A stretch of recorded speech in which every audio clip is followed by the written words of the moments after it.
right? And you've made yourself a better coach by going through that process. That's right. Rather than just you staying may with invent the ways to do this that we haven't thought about. You've described how I've had to handle some problem kids that just refuse to. Oh, God, kids are the worst about being able to control their low backs. And a lot of it, what I've figured out with the kids is it's uncomfortable down there. Yeah. And they don't want to get uncomfortable. Right. So you gradually get them more uncomfortable.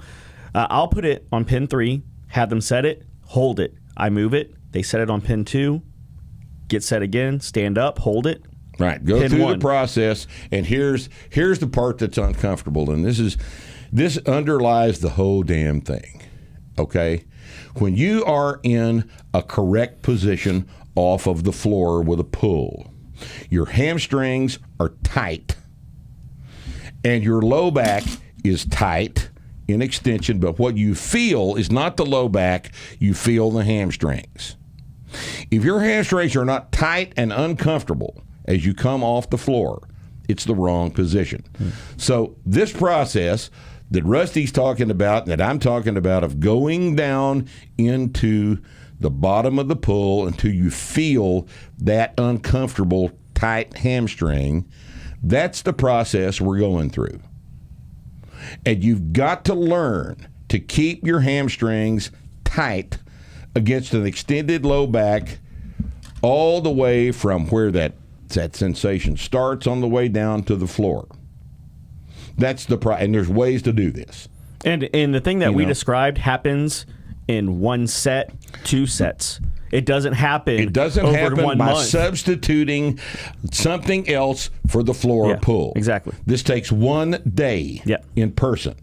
Now, online, it may take 3 days, but if it takes more than 3 days, then it's not working.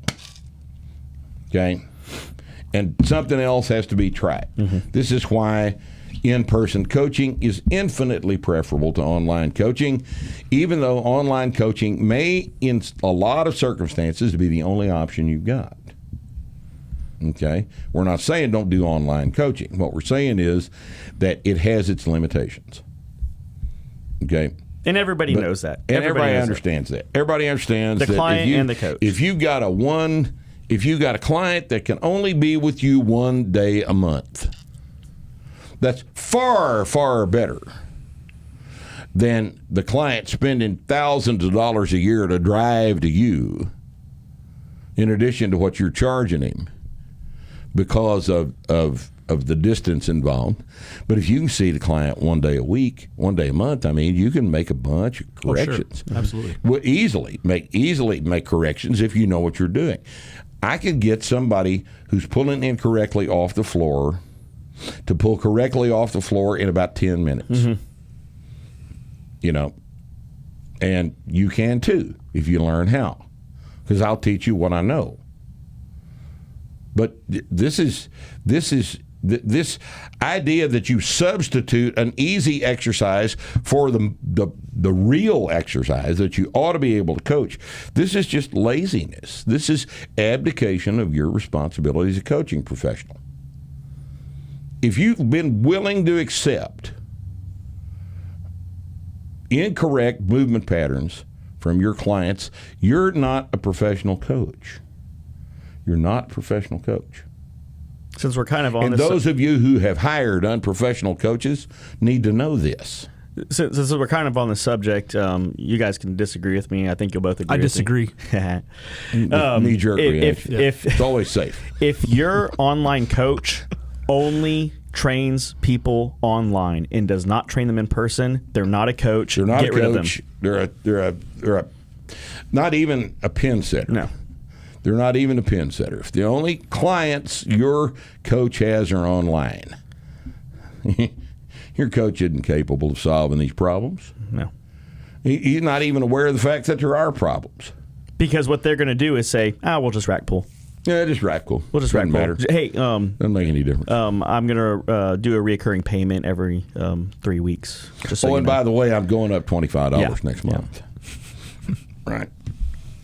I have that's the goddamn man. That's the deal here. I have very little respect for it. This industry is full of guys like that. If your online coach has 200 clients, He's not a coach.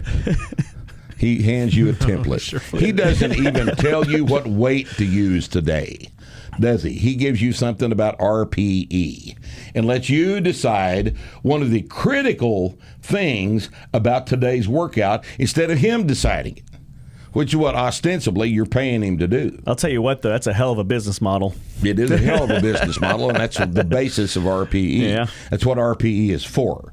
RPE is a business model. It's so a guy with 200 clients doesn't have to decide about the load on the bar for any of those people. He lets the guy decide himself because it's easier for him. You got 200 clients, $50 a month, and they're making $200 a month. Oh yeah. Oh, it's not $50 a month. Yeah. Oh, it's not $50 a month. That's no. 1975 rate. Plus, you're doing science too. Man. when you do RPE. Science.